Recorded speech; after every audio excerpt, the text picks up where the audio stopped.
You're listening to In Response, a legacy podcast. A show where three handsome guys talk about their favorite Magic the Gathering format, Legacy. This show is brought to you by queerness@anycost.com and Austrian-legacy.com. You can support the show at patreon.com/response_legacy. And now, lean back and enjoy.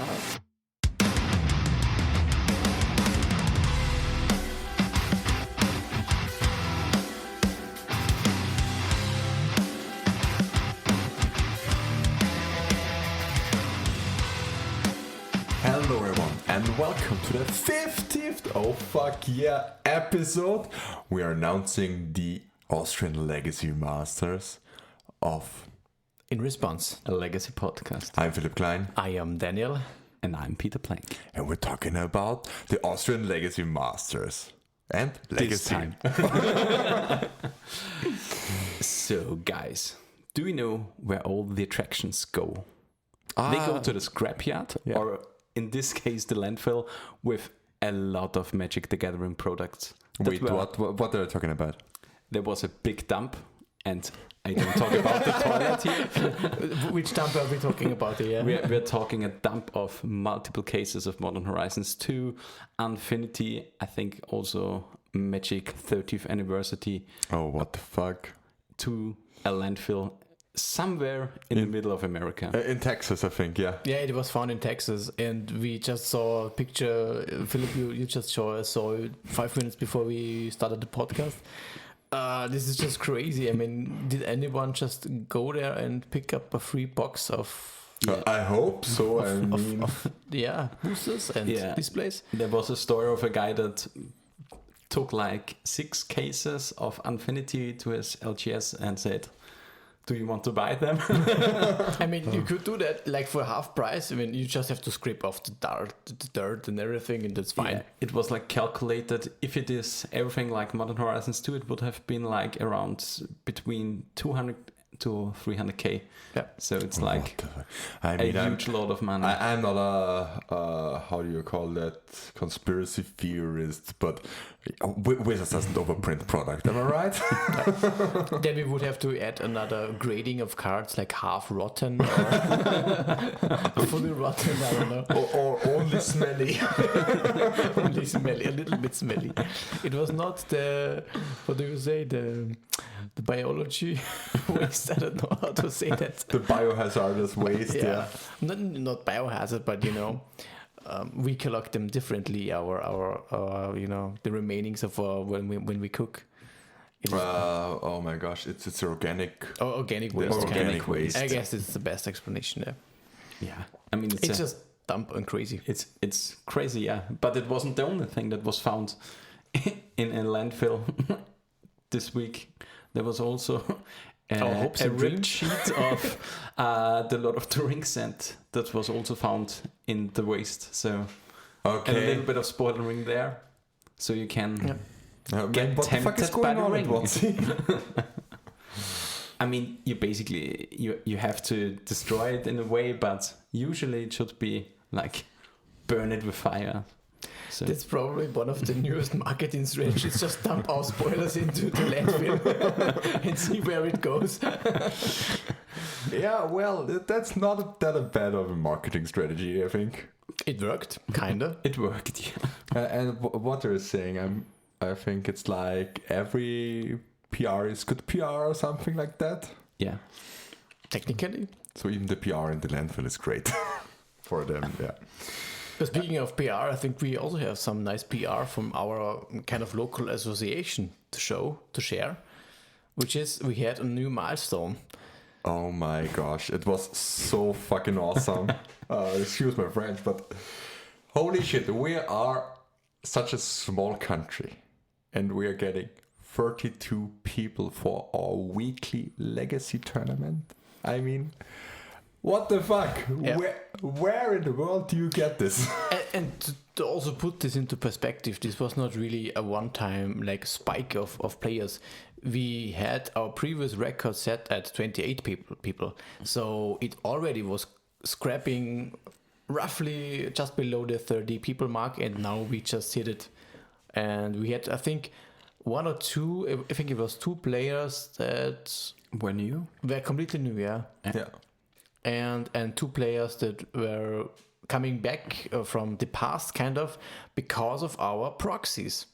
It was basically 4 new people just because of the proxies. Oh yeah, they are doing so much work in luring people in, and also what we are kind of reaping is like the modern players, because modern is, I don't want to say it's essentially dead, but I think they had dying way. Yeah, they had about 6 players at the Friday Night Magic. Yeah, and it was 2 of ours that were also playing Legacy, and for me it's like, okay, I have time, I also play Modern, but if it weren't we 2 people attending that are kind of committed to have 2 FNMs or have the time to do 2 FNMs, it would just be 4 people. So yeah, this time around it was only 6 people for Modern. I mean, I don't play Modern, so I don't know about the health of the format actually. So I think it's healthy. It's not about the format, but I think you really now witness the ever smaller kind of decreasing difference of Modern and Legacy compared to what is available in other formats, you know, because the more sets are being printed, and let's be honest, Wizards printed like, I don't know, whatever, like sliced bread, yeah. Yeah, sliced bread, yeah. It's like every month a new set, and so the difference between Modern and Legacy relative to the whole is shrinking, and at certain points I'm guessing there is no real relevance for a format like Modern anymore, and then Pioneer would become the new Modern in a sense, because it's way, I don't know, newer. It's way different, yeah. It's way different, yeah. And it kind of is currently. Pioneer sees some growth also in our local communities, but yeah, Modern is on a decline. The money that you need to buy into Modern is like crazy. I mean, there are some difference. For example, like Ren and 6 there and Regavan, there are 2 cards that are banned in Legacy, which makes the format considerably different. But yeah, it's like crazy how many guys are moved over from Modern to Legacy because we have the proxies for the dual lands. And usually the non-land cards are a little bit cheaper currently in Legacy relative to Modern, which makes it like a cheaper format to buy in. Yeah, just insane, am I right? I was told from because I spoke to a lot of the guys that were interested because of the proxies. The only kind of a mountain to climb was the place at the Force of Wills. Yeah. This is still what you have to get. It's like €300 or something like that. But besides that, you know, it's just, I mean, of course, the Modern Horizons or cards are definitely not on the cheap side, but they would be also required for different formats. So it's I would say for €500, if you count proxies, €500-600, you can get a pretty nice Legacy deck. Yeah, for sure. That's simply true, yeah. And this is what a typical price of a Modern deck used to be back in the day when Modern was at its peak. Which was 2019, 18? Yeah. 18, more like 18. In this area, I think, yeah. Before War of the Spark. And that was the time when even I played Modern. And we even kind of circumvented that as well, the peak of Force of Will, because we introduced now proxy decks for our local FNM. We have 3 decks ready, full proxied, ready to be borrowed and ready to be played at any FNM, so that we can have, you know, guys that are lurking around for different formats, or just in the shop, or maybe would be playing Modern. We can then tell him, okay, maybe we have this nice Legacy event afterwards. Maybe you can also take your time and stay. We have 3 decks to choose from. Just grab it, borrow it, and you can play.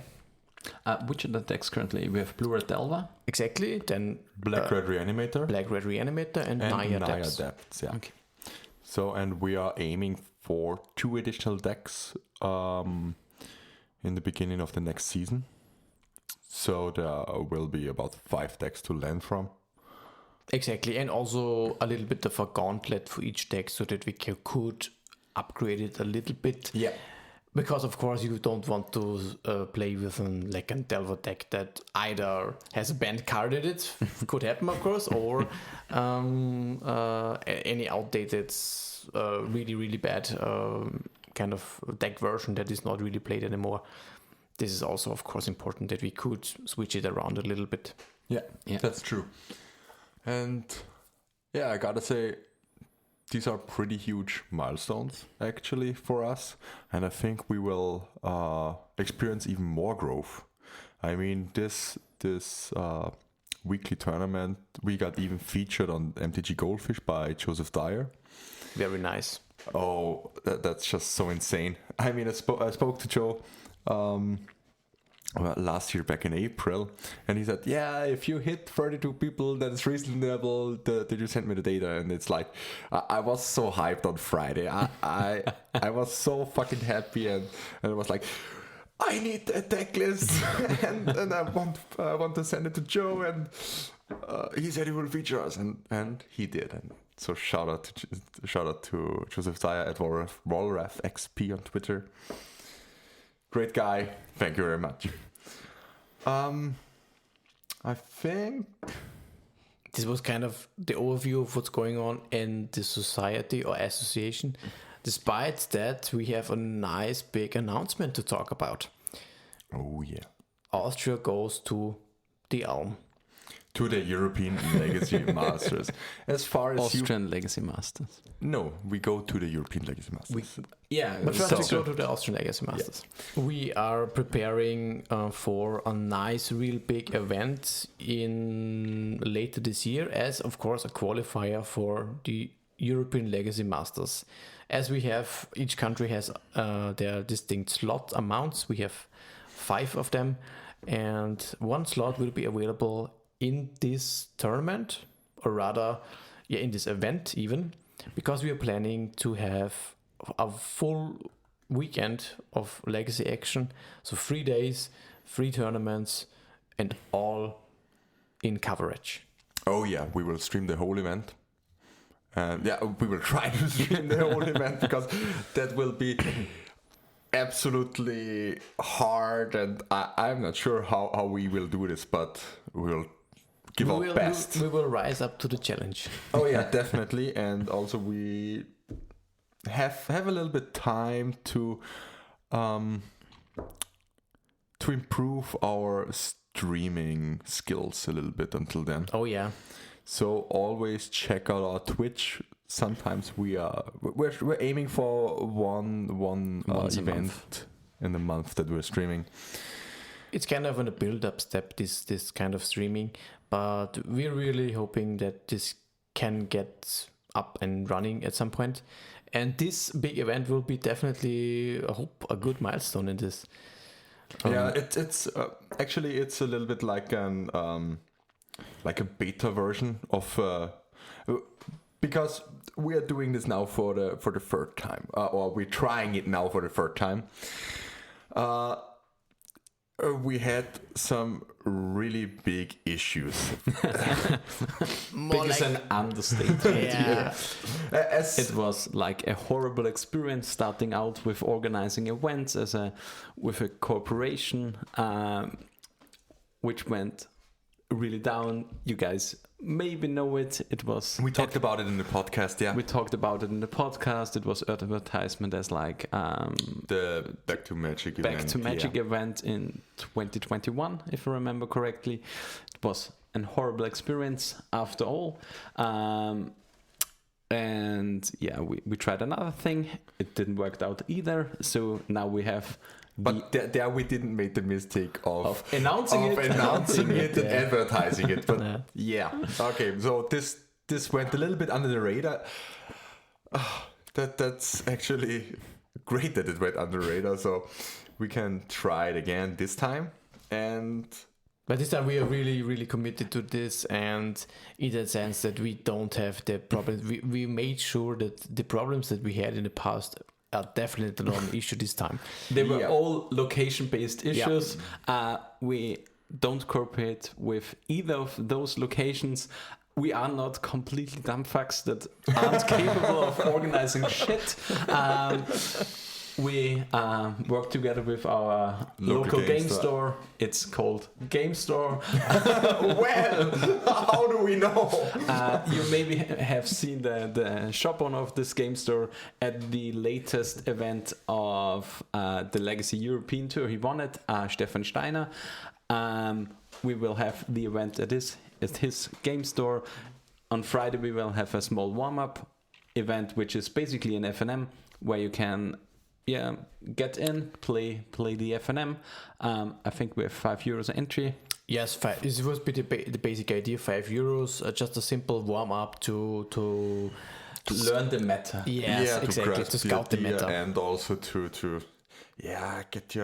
get to know your the Wizard shop. Squares and maybe get to know the shop, and the people that are Come playing in, buy your singles for the deck for the next day, and on the next day we have the main event, the Austrian Legacy Masters main event, which is capped at 64 players, which will qualify you if you win it for the European Legacy Masters in Bologna. And it is planned to be actually a 2K. This is also very important.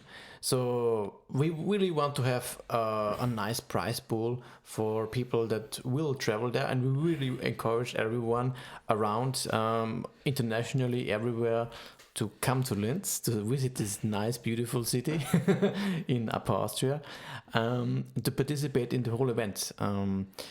It will be definitely a very, very nice experience to get to know a lot of different people from around the countries internationally, and to battle for the slot of the European Legacy Masters. Basically the Pro Tour of Europe. Yeah, that's actually true. the Legacy Pro Tour of Europe. Let's put it that way, yes. And the last event that happens on Sunday would be a Legacy Classic, a Classic Legacy, kind of an alternative tournament. It should almost be a 1K. For people that are still eager to sling some cards and have a nice tournament on a cozy Sunday and midday afternoon, whatever. And it's basically for like people that travel there, that it's like not only one tournament to play for, but if you come at like Friday, you can play the warm-up, and then a Saturday and then a Sunday event, or if you come on Saturday, you can get in a hotel from Saturday to Sunday and play 2 events. Exactly. So it's like two tournaments for one travel, which should encourage a lot of people to come to. And Linz is a nice and beautiful city to explore at some point as well. You can drink beer, you can go out, you can drink beer. You can drink beer.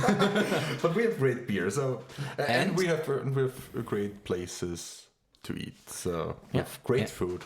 Great food, that's true. And for the special prize, after the Alm main event, you can go out to the Alm, which is a location. Yeah, it's like a disco or kind of a... Well, I don't think our target audience is very huge.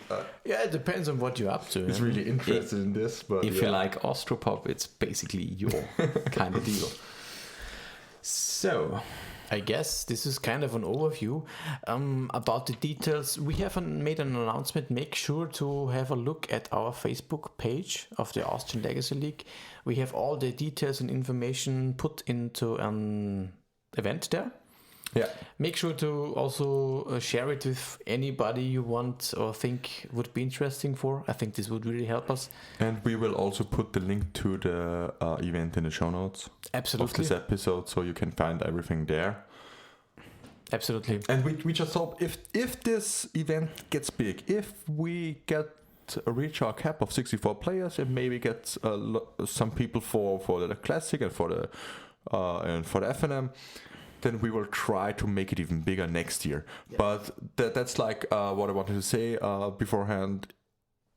This is like a trial for next year.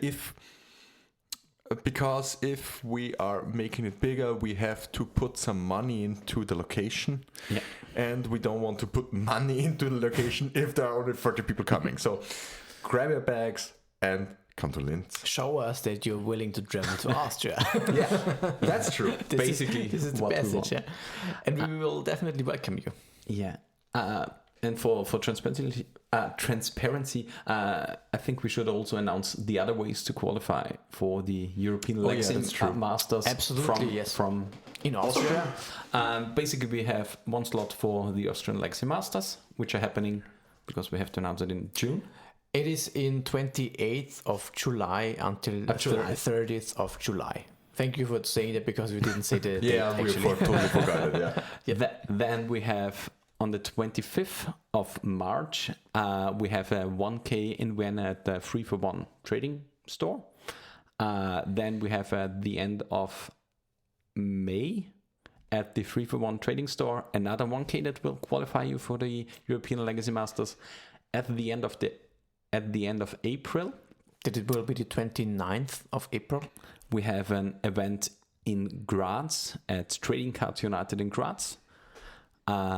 There will be also a qualifier for the European Legacy Masters, and the winner of the Austrian Legacy League, our local league that attracted 32 players for an FNM, will also qualify you to the European Legacy Masters. There we have like a big frontrunner, I think, currently with Philipp Hinterreiter, with like an average of, I think he had only 9 points this week. Yeah, he went only 3-1. So his average is like 9.8 points per FNM for 12 FNMs, which is like completely stupid. It's like insane. He plays out of his mind currently.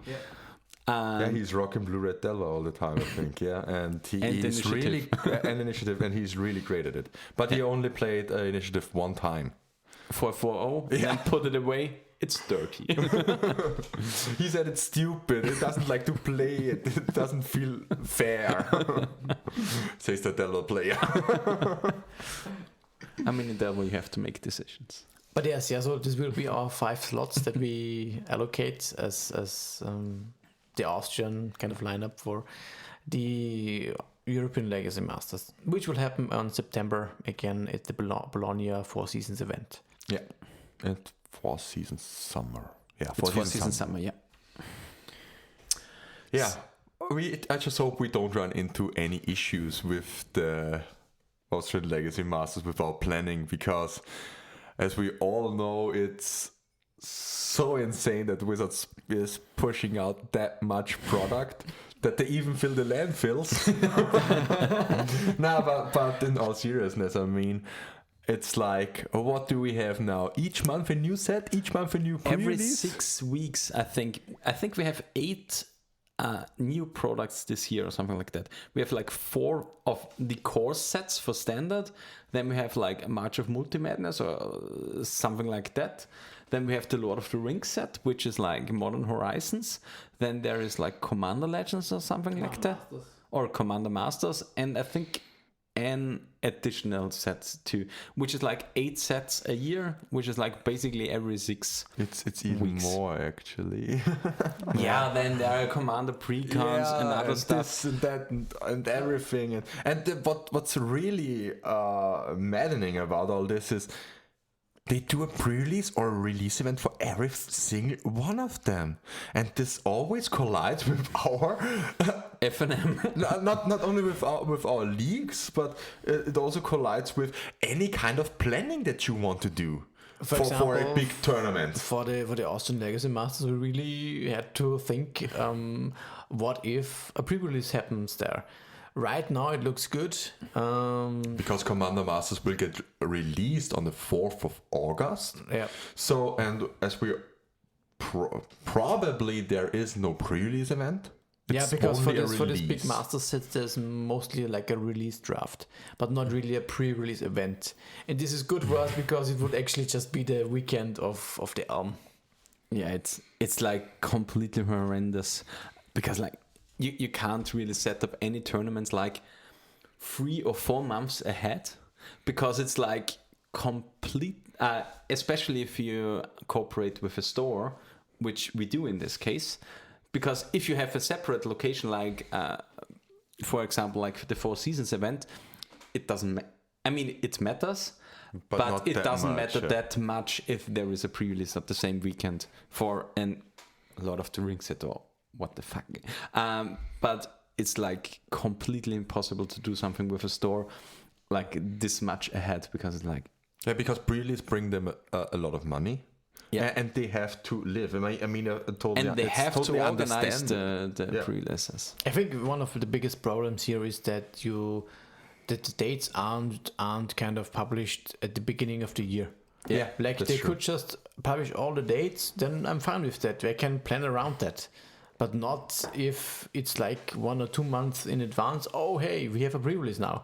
I mean, try to plan a big tournament two months in 2 advance. months, yeah. This is not with all the gonna. travel and everything. That this is just not- doesn't happen. Yeah, Especially for our players, the basically customers, they have to organize a train, a flight, or whatever. hotel. A hotel, for example.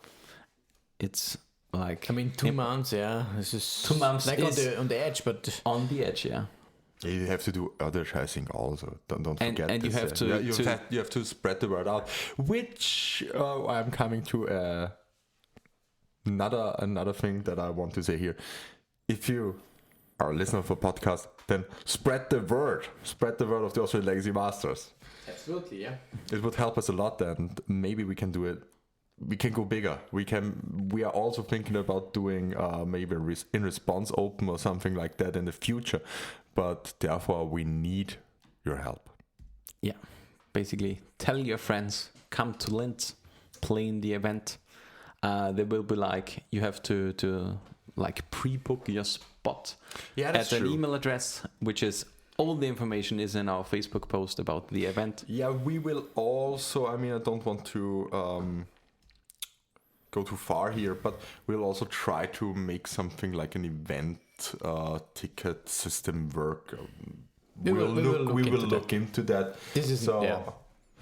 maybe this will make things a little bit easier But for everyone here in for this the case. time being, just spread the word, save the date, and hopefully we see each other.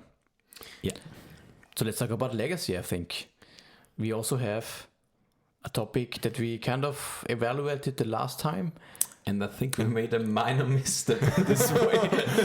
do you really think so? Okay, let's briefly talk about what we are meaning here. We reviewed the cards that would potentially be interesting for Legacy, minor misstep, like Peter said, and Mercurial Spelldancer. We didn't really talk about Atraxa, but I think I definitely want to also bring it up for discussion sure. this time.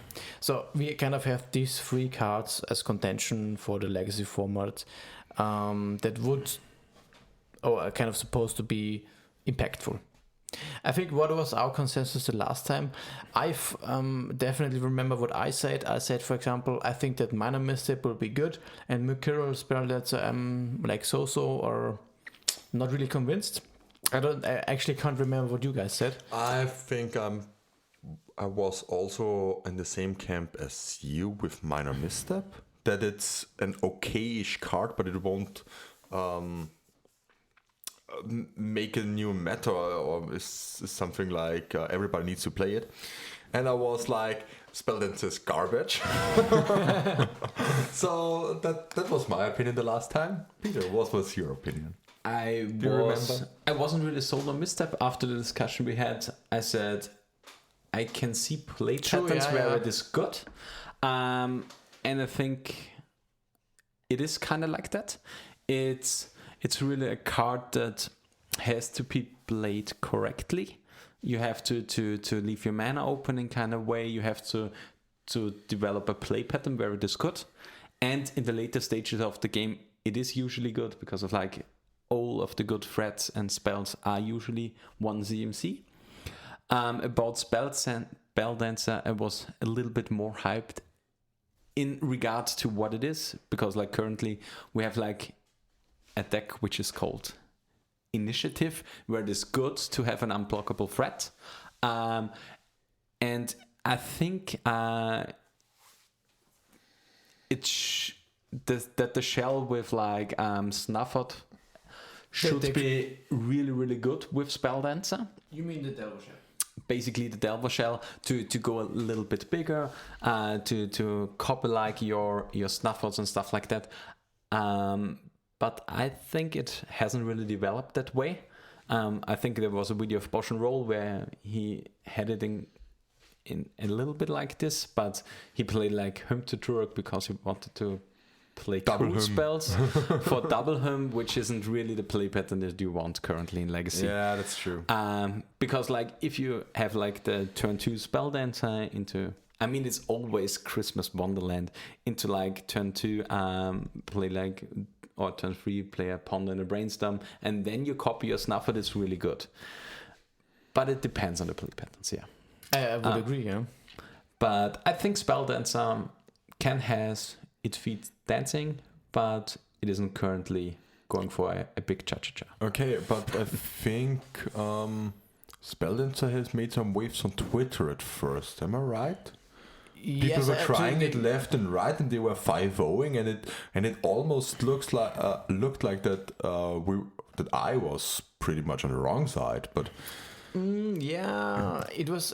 It's kind of quiet now about Before it Spelldancer. was spoiled, it was definitely hype. Then at the beginning, it was heavily played, and because of that, of course, you generate some 4-0s because of that. You know, because the more people are playing, no. Do you know the era of Terramander? Yeah, oh yeah. Yeah, It's basically the same thing. I yeah. think also, and it kind of proved itself that it right now at least, or at least for the Delver shell, it is too high of an investment. Yeah. For 2 mana, you don't. You want to play a Murktide. Yeah, exactly. You want to have, or expressive iteration, you know, you want to have immediate impactful stuff, not like a 2-1 that potentially gets you some value later on. I know it's 2-1 unblockable, this is good, but not for 2 mana, 2-1 unblockable. This is not the immediate value that you want in Legacy. And Yeah, it's that's such a bad top deck, which is also really, really high on the list against Spelldancer. It's like a card that is a little bit hard to set up, even though you play like, what is the spell count currently? Like 26, 27, something like that in the Delver shells, which is not that low, but yeah, it's kind of low. So it's like hard to set up, especially if you go against like a combo deck. I mean, it's really bad against combo decks because it's like a slow threat. But like if you force of will, even against a fair deck card or something like that, you're really down in cards, and Spelldancer doesn't really work there. It is not even the case that when it is unchecked, you kind of lose the game, because you need to have spells that you can copy in order to... That are impactful. Yeah, it's not like that. It was the case with Arcanist, where we can have, because the value is there in the graveyard. It is readily to be taken, but not with Spelldancer. You can actually afford to, I don't know, maybe, it can happen, of course, if you let it live for 1 turn. That's the opponent gets a value out of it. But in a top deck position, when you have fewer resources, when you play it, I guess you can at least ignore it for 1 turn. Yeah, you for can sure. most likely ignore it, because you need like 3 spells on the next turn to get some amount of value, which is like, yeah, it's really, really hard. 3 spells are at least 3 mana. I mean, in the case of Snuffer, it's only 2, but that is basically the dream And scenario. 4 life, Yeah. So that's 4 life and 3. Yeah, Not in this meta. In this, we are really in a fast meta at the moment. Initiative is also insanely fast. And 4 lives really matter. yeah, and yeah, for Dreaded Arcanist, basically without any form of investment, you get like a free Ponder, a free Brainstorm, or a free Lightning Bolt. And for Spelldancer, you have to really get in the work for the card, which is a big difference. I think, like Brian Cole said, it's in between Dreaded Arcanist and Ledger Shredder, which is basically it's a magic card. But yeah, it's definitely in between. But he gave him. Hey, it's better than Ledger Shredder. That's funny. We were so high on Ledger Shredder, and now it's just fallen out of favor everywhere. Yeah, the problem is like, you have some form of card quality. You need some form of card quality, but in Legacy, you have so many forms of. You see the cards that you don't really need the Ledger Shredder, and especially in a format where you play like 5 Pyroblasts, most likely. Oh yeah, Spelldancer and Ledger Shredder have a really, really hard time. Yeah, it's like the usually in the past it was like 2 mana I play my young Pyromancer. This was a good play in Legacy, and especially for Blue-Red Delver. But these days are very gone.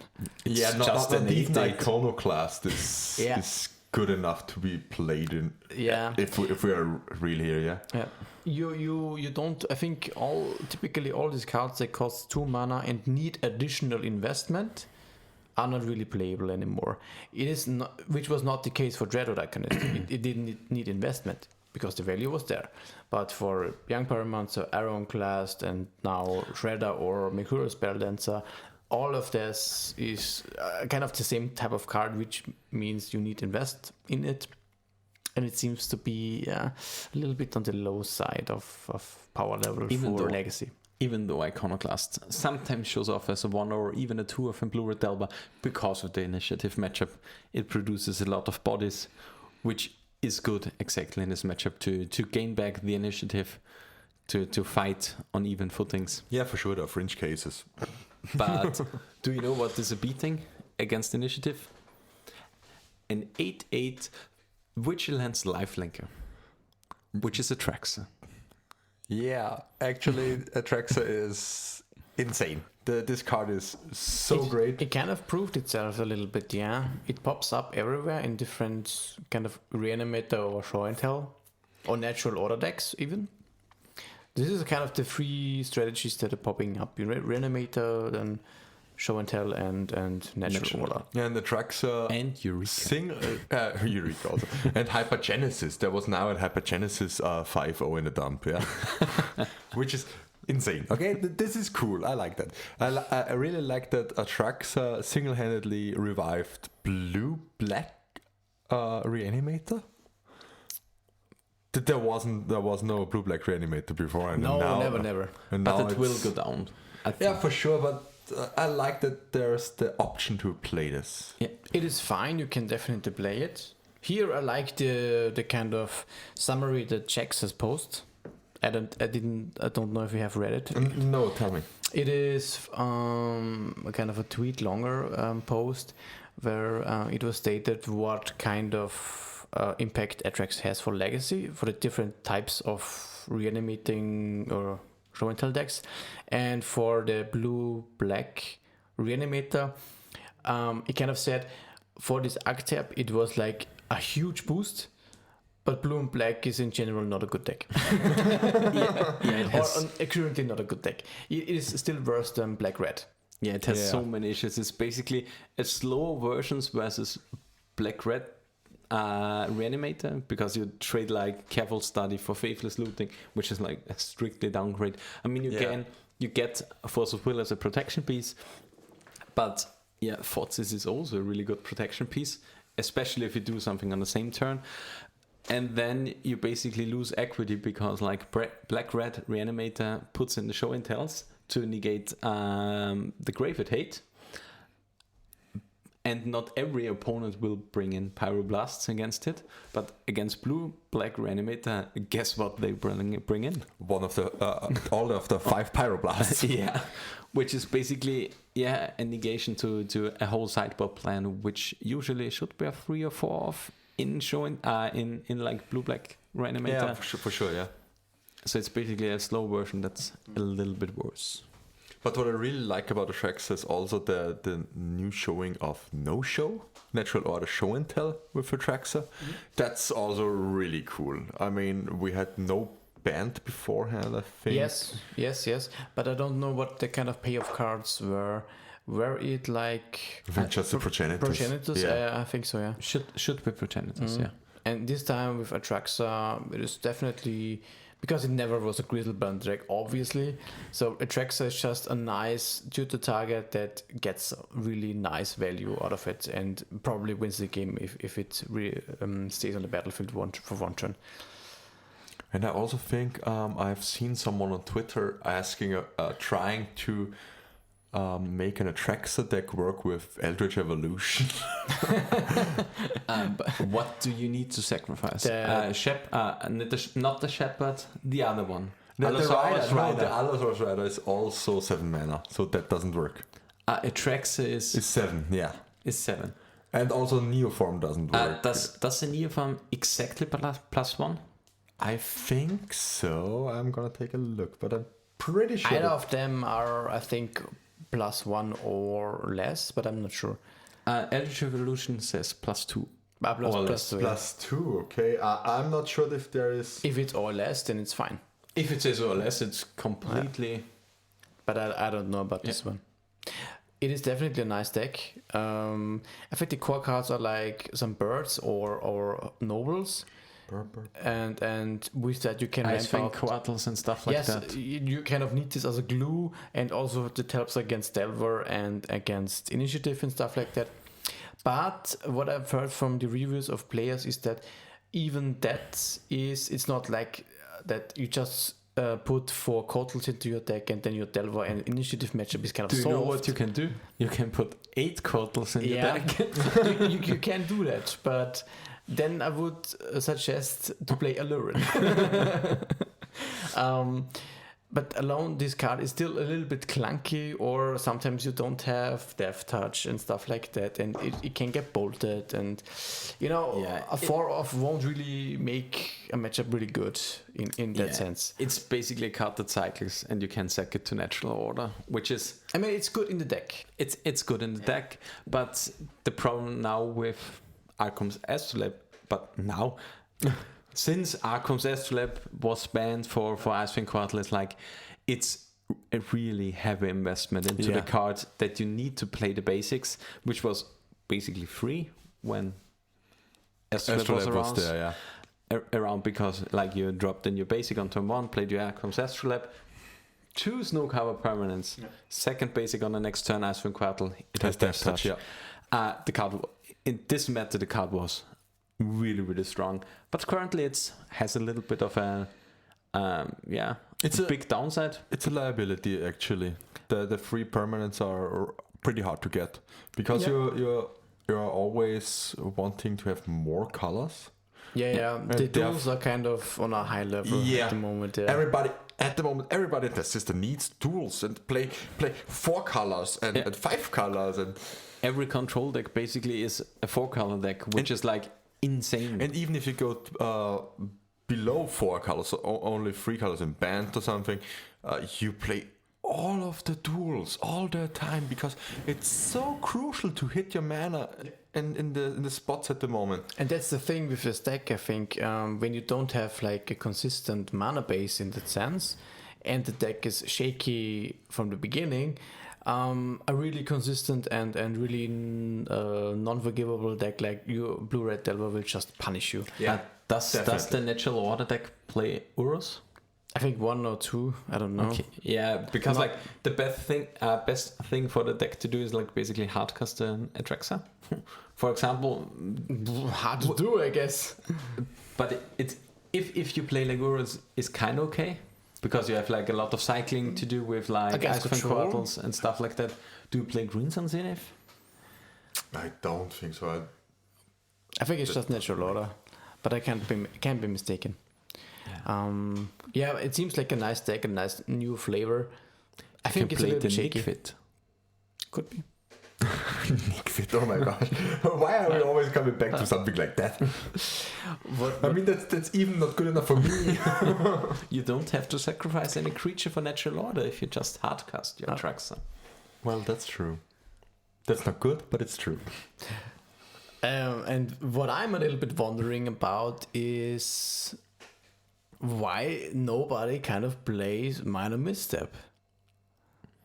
But I guess it's not a really good card, honestly. I mean, online it is played, but not that often and not that much. for me, actually, I talked with Marcus on Friday a little bit about it. He's totally hyped about the card. He says it's so great, but we talked a little bit through the scenarios, but it's more like you play Minor Misstep to counter blasts. For example. That's actually the case where you want to do counter blast, you counter Dragon's Rage Chandler, you counter these things. It's like you force the threat of your opponent, and the opponent pyroblasts back, and then you Minor Misstep. So therefore it's a great card, but I think it will settle down into 2 off in the sideboard, maybe taking about taking the spell pierce. Not you will always want one Hydroblast to get a Minsk or a Blood Moon. Yeah, currently Minsk. Yeah, I mean Blood Moon is not really a card currently. In our method, there is a Blood Moon deck. If you're facing Stompy, you're really happy to have Hydroblasts. Yeah, because Minor Missteps is so garbage against this deck. Yeah, that's true. But yeah, I think I said it the last time also that it's mostly a sideboard card, and that's where I think we're heading with Minor Misstep. It's a great card in the right circumstances, in the right matchups, but it's definitely not for the main deck. I could definitely agree with this point in general.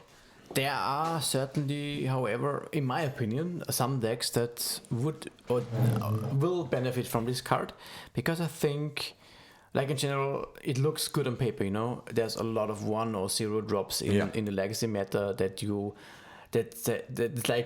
like counters 80% of the formats. Counter target, Lancet Diamond, counter target, Brainstorm, counter target, Pyroblast. And the thing is, this in theory looks very good.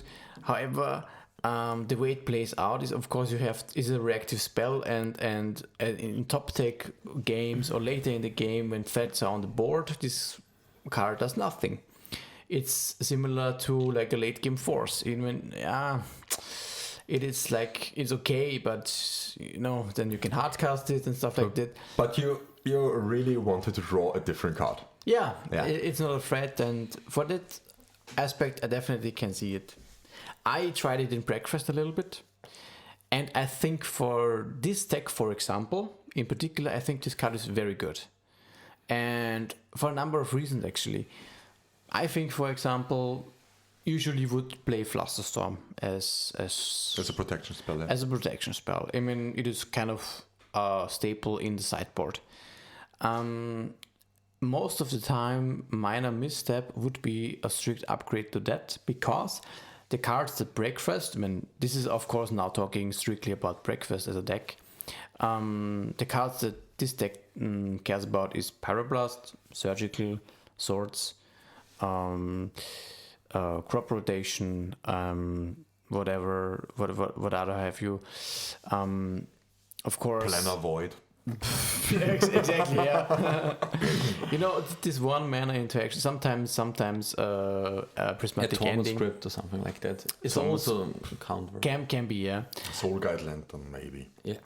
Or Prismatic Ending for 1 or something like this. Or these cards. And Flusterstorm is of course also countering all those, but not hard countering it later in the game.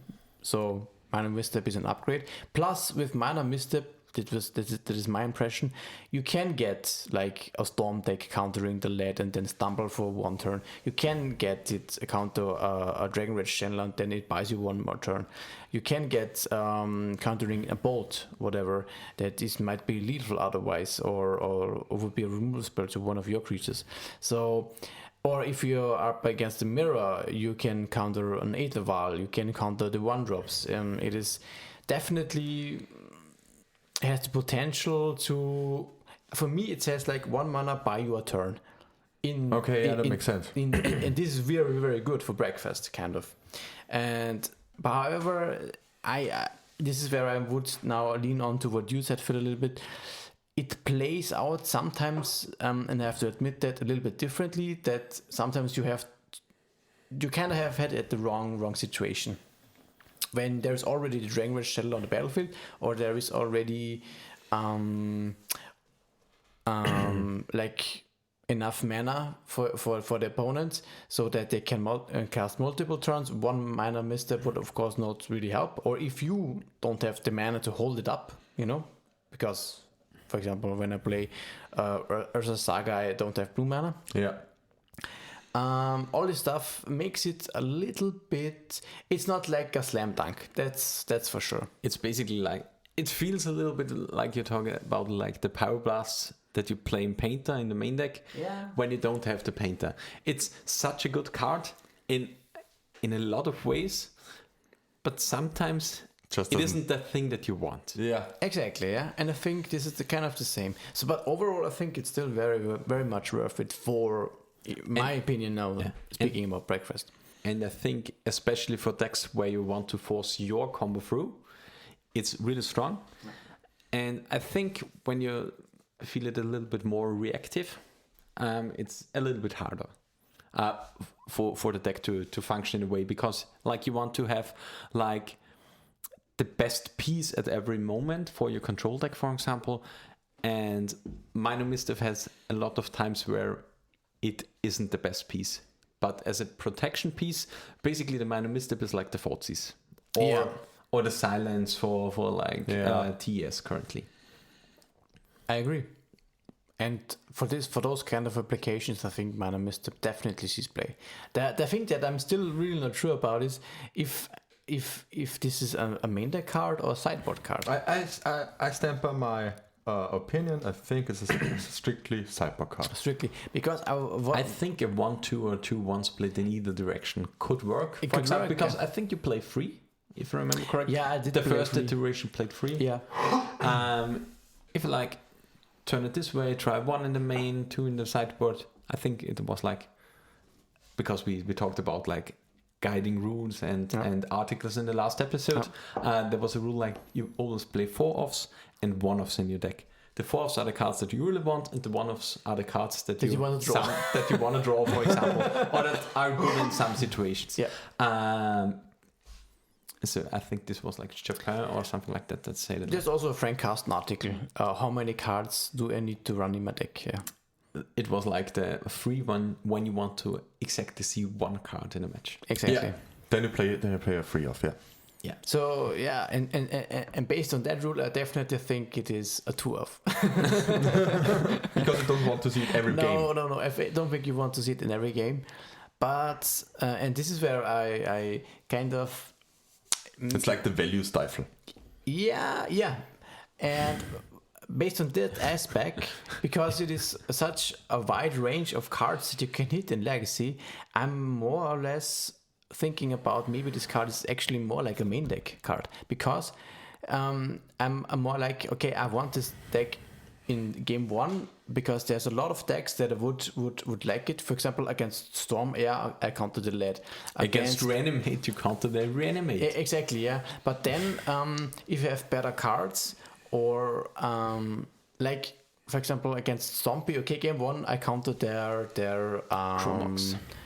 Their Chromox, and then it's good. Okay, and then for games 2 and 3 it's not really good. I set it out. This is kind of my way of thinking about it currently, but I'm not sure yet. But actually you have to think about what are you replacing in the main deck if it's a main deck card. Because absolutely. The slots are you only have 60 cards.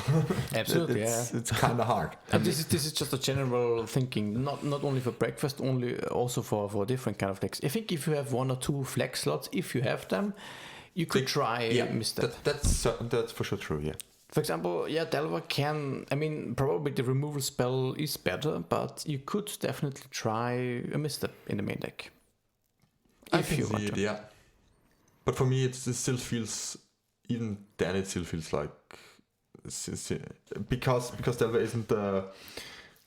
isn't trying to push the combo through.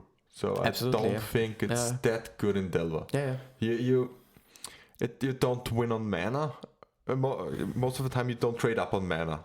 So it doesn't really feel that great in this deck. Or probably Spell Pierce is better also for this kind of applications. For sure. Yeah. Because I think like that. Because it's like a wider range of cards that it can hit. And especially for Delver, you have the mana denial plan with Wasteland and Daisies and stuff like that, so that a Spell Pierce also would really work there in the early turns and also in the mid game, like turn 4, turn 5. but a Spell Pierce can find the way, Mm. but in Breakfast you don't play in a Wastelands. No. So a Spell Pierce could be dead on turn 3 or turn 4, for sure. and against Delver, this isn't usually the case. And also in Delver, I see it more. I see it also like a Cyber Cup because you want it in the mirror to just or against any kind of red deck to counter the Pyroblast. Mm-hmm. And there it makes total sense to play 2 in the board, maybe instead of Force of Negation, because it has applications like you said against Storm also, which may buy you a turn. The same way that Force of Negation would do. Could also be. For me, definitely. Currently, it is just a strict upgrade to Flusterstar. Definitely. Speaking of Breakfast, I can see this. Yeah. Yeah, not for all I decks, also but think it's better than Fluster. Okay, I think we can wrap this episode up with this nice talk about our last impressions on the cards. If you like what we are doing, follow us on Twitter or follow us everywhere on social media. Especially Spotify, because nowadays you can follow us on Spotify. I think you could follow us before, but now we can see it. We have 199 followers. Be the 200th one. Be great. So yeah, follow us everywhere. Also Spotify. It's @response_legacy. You can find me on Twitter. It's @FinnecMTG, PHINEKMTG. And a huge shout out to both our Patreons, Matt Duncan and Christian Knights. Thank you for supporting us. Peter, where can we find you? You can find me on Twitter. It's @UnicornLord, and the O in the Lord is a 0. Where can we find you, Daniel? you can find me on Twitter. It is @FlyingDelver. And lastly, of course, make sure to spread the word about the Austrian Legacy Masters. It is important for us. Tell your friends, tell your, I don't know, relatives, whatever. Especially your mom. grandma. Yeah, we're definitely up for legacy moms. Hot legacy moms in your area. But I guess this wraps it up. Yeah. No? In response, the end.